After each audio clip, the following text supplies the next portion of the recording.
Beneath the sun-drenched streets of Brisbane, a subterranean leviathan has been slowly carving out the most ambitious and controversial infrastructure project in Queensland's history. We are in the year 2026. In exactly 6 years, this city will host the 2032 Olympic Games, and the pressure to modernize its transit network has reached a boiling point. The centerpiece of this modernization was supposed to be the ultimate silver bullet for the city's crippling transit bottleneck. It was supposed to cost $5.4 billion. It was supposed to revolutionize the way millions of people move. And crucially, it was supposed to be open and operational by 2024. But fast forward to today, and the Cross River Rail has become a staggering financial nightmare and a political lightning rod. The grand opening date has been quietly pushed back to 2029, and the final price tag has exploded to an eye-watering $19 billion. So, how does a straightforward 10-kilometer train tunnel go $14 billion over budget? How does a city lose control of its most critical infrastructure project? And what exactly is happening deep underground, out of sight of the taxpayers footing the bill? To truly understand this spectacular disaster, you have to understand the geography of Brisbane and the historical bottleneck that has choked the city for decades. Brisbane is a river city. The central business district sits on a tight peninsula, wrapped inside a winding, meandering river that acts as a natural barrier to movement. For the better part of a century, almost every single passenger train travelling from the Gold Coast and the sprawling southern suburbs into the heart of Brisbane had to cross a single piece of infrastructure: the Merivale Bridge. Opened in 1978, the Merivale Bridge was a marvel for its time, but by the 2010s, it had become the system's greatest vulnerability. During the morning and evening rush hours, the bridge operated at absolute maximum capacity. You simply could not put another train on the tracks.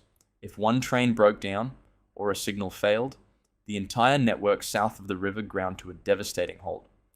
The network was effectively paralyzed by its own geography. Planners realized that adding more tracks to the outer suburbs was utterly useless if every single train still had to squeeze through that one tiny river-crossing choke point. The solution was a concept that politicians argued over for years. In the early 2010s, there was a heavily criticized proposal called the BAT Tunnel, or the Bus and Train Tunnel, which attempted to cram both buses and heavy rail into a single tube. It was eventually scrapped, wasting millions in early planning. Finally, the government settled on the pure rail project we know today as the Cross River Rail. The blueprint was massive: a 10.2-kilometer line featuring 5.9 kilometers of twin tunnels, running completely underground, diving directly beneath the Brisbane River, and popping up on the other side of the city. By bypassing the Merivale Bridge entirely, it would effectively double the network's capacity, allowing the city to run a high-frequency turn-up-and-go metro-style service. It sounded perfect on paper, but paper does not have to deal with geology, global pandemics, and bitter union wars. Digging under a tidal river and tearing through a dense, historically layered central business district is never cheap. The sheer engineering scale of this project is difficult to comprehend from the surface. To dig the twin tunnels, the state brought in two massive tunnel boring machines, affectionately named Elsa and Joan. These were not just drills. They were rolling, subterranean factories, 165 meters long, chewing through hard rock, while simultaneously installing 27,000 massive concrete segments to line the tunnel walls behind them. But the tunnels were only half the battle. The underground stations were where the engineering complexities truly began to multiply and where the budget began to hemorrhage. Take the new Albert Street station. It is the first completely new train station built in the Brisbane CBD in over 120 years. To make it work in such a densely packed urban environment, engineers had to excavate a vertical shaft straight down into the earth. They had to dig a hole 50 meters deep, weaving carefully between the deep foundational pylons of existing skyscrapers. That is the deepest hole ever excavated in the city's history. Imagine the sheer logistical nightmare of extracting 47,000 cubic meters of dirt and solid rock from the absolute center of a bustling commercial district, using massive cranes to hoist the rubble out, truck by truck. often in the dead of night to avoid paralyzing city traffic. Then there is the Roma Street interchange. To build the new underground cavern, construction crews first had to carefully demolish the sprawling, brutalist Brisbane Transit Centre, tearing down a massive concrete complex in the middle of a live rail corridor, without stopping the hundreds of surface trains passing by every single day. Over at Boggo Road, engineers hit some of the hardest rock in the country, the infamous Brisbane Tuff, requiring agonizingly slow microscopic excavation to avoid shaking the foundations of the nearby hospitals and historic jail. Combine this immense geological and architectural complexity with the global post-pandemic supply chain crisis. Suddenly, the cost of raw steel, specialized concrete, heavy machinery, and skilled labor skyrocketed practically overnight. The original $5.4 billion budget, which was already considered wildly optimistic by industry insiders, never really stood a chance against global inflation. But inflation, supply chain woes, and deep holes only explain a fraction of the missing $14 billion. The rest is wrapped up in an ongoing, explosive political war that has dominated Queensland headlines. Throughout its construction, the Cross River Rail became ground zero for a fierce, uncompromising dispute between the massive private contracting firms building the tunnel and the powerful CFMV-EU construction union. This was not just a minor workplace disagreement. It was a multi-year war of attrition that paralyzed the project. When you are building a mega project, time is literally money.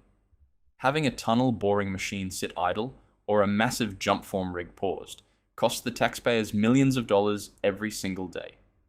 In recent highly publicized public inquiries, the head of the Cross River Rail Delivery Authority, Graham Newton, unleashed a scathing assessment. He claimed the union purposefully and systematically interfered with the work. He alleged that union representatives adopted tactical, bad faith disruptions, specifically designed to halt major construction milestones, create chaos, and maximize budget blowouts as a negotiating tactic. The claims were staggering. We are talking about allegations of 148 days of completely halted work. There were reports of wet concrete purposefully poured into portable toilets to ruin plumbing, essential concrete pumps being mysteriously damaged, and aggressive, militant blockades preventing non-union contractors from entering the subterranean sites. The union, meanwhile, aggressively and loudly pushed back against this narrative. They argued fiercely that they were simply holding greedy contractors accountable, raising legitimate, urgent safety concerns in one of the most dangerous work environments in the country. They pointed to the extreme heat stress workers suffered deep underground and the horrifying discovery of asbestos and toxic silica dust on site. They argued that halting work was the only way to prevent a catastrophic, fatal accident on a rushed, mismanaged project. Whatever the ultimate truth is, and whoever you choose to believe, the final result was exactly the same: an utterly shattered construction timeline, a toxic workplace culture, massive, unavoidable delays, and a project bleeding public cash at an unprecedented, catastrophic rate. And yet, despite the chaos, the infrastructure itself requires more than just concrete and steel to function. One of the hidden costs driving up the budget is the invisible technology required to run the trains safely. You cannot run a 21st century, high-frequency rail network using 20th century traffic lights. To safely push trains through these new tunnels at high speeds, just minutes apart, the entire network had to be retrofitted with ETCS, or the European Train Control System. Traditional signaling relies on fixed blocks. A train enters a physical section of track, the light turns red, and the train behind it has to stop and wait until the first train clears the zone. It is safe, but it is incredibly slow and inefficient. ETCS changes everything.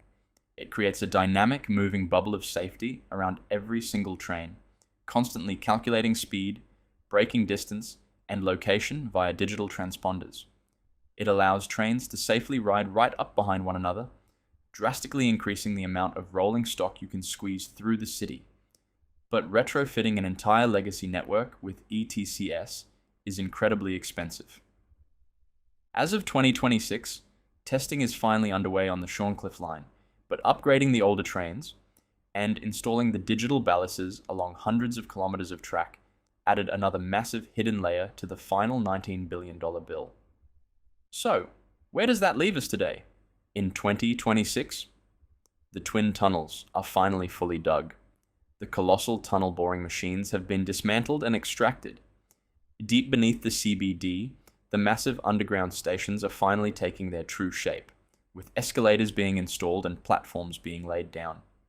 The physical reality of the Cross River Rail is no longer a political promise. It is set in stone. But the damage to the public purse is permanently done, and the political fallout will likely last for a generation. The Cross River Rail will eventually open. The current target of 2029 seems realistic, giving the city just enough breathing room to stress test the entire system before the eyes of the world descend on Brisbane for the 2032 Olympics. But the saga of this mega tunnel leaves behind a massive, uncomfortable question for urban planners and taxpayers alike. When a rapidly growing city desperately needs critical infrastructure to survive, at what point does the price tag become too high to justify?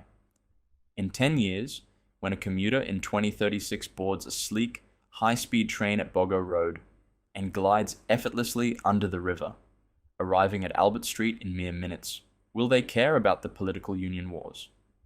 Will they remember the blown deadlines? Will they care about the $19 billion it took to build it?